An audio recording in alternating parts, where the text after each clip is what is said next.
Il a cherché, il a fouillé, il a trouvé, il a travaillé, il a... On va dire, vous avez fait la synthèse.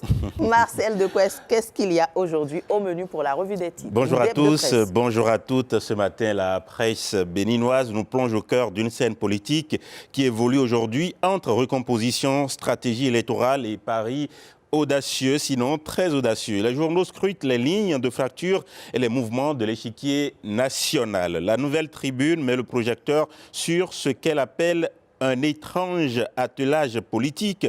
Le quotidien s'interroge sans détour. Boni Yayi et le parti Les Démocrates vivent-ils un mariage forcé? Car depuis l'annonce de la démission de l'ancien président de la tête du parti, la machine politique semble s'être grippée. La Nouvelle Tribune observe que le comité permanent refuse de tourner la page. Pire, il dépêche une délégation de haut niveau pour convaincre l'homme de revenir sur sa décision.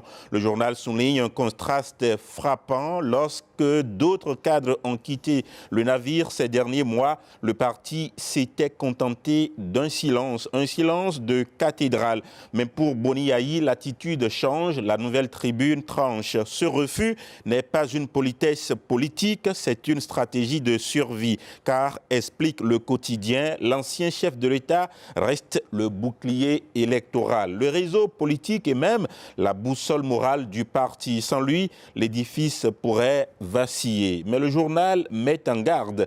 À trop vouloir retenir un leader qui souhaite partir, on prend le risque d'une présidence par procuration et d'un parti incapable de préparer l'avenir. Le matinal, lui, déplace le regard vers la bataille présidentielle qui approche à grands pas.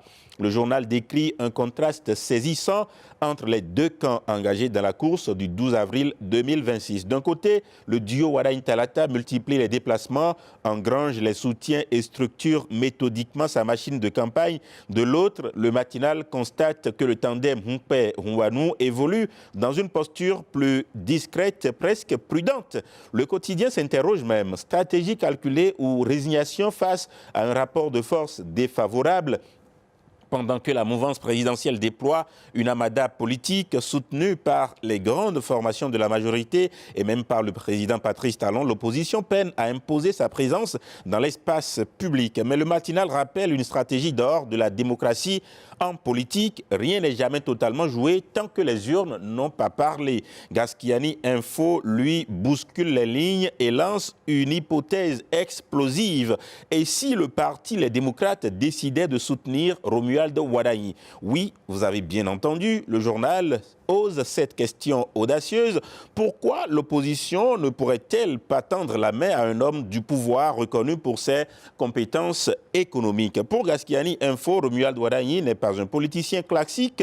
C'est un technocrate, un homme de dossier, celui qui a piloté les finances du pays et renforcé la crédibilité du Bénin auprès des institutions internationales. Dans cette logique, le journal plaide pour une politique moins tribale et plus pragmatique. Soutenir un adversaire compétent ne serait pas une trahison, écrit-il, mais peut-être un acte de courage politique. Une idée dérangeante, certes, mais qui révèle une aspiration plus profonde, celle d'une politique capable de dépasser les vieilles querelles, selon le journal. Enfin, la presse du jour donne la parole à la FCBE et affiche une confiance assumée. Malgré les analyses qui donnent l'avantage au camp Wadagne, le parti affirme croire crânement à la victoire. Les responsables du parti rappellent leur implantation territoriale, village par village, et mise aussi sur un électorat frustré qui pourrait se mobiliser dans les urnes. Pour la FCBE, l'expérience de l'opposition n'a pas affaibli le parti, elle l'a rendu plus lucide et plus combatif selon la presse du jour.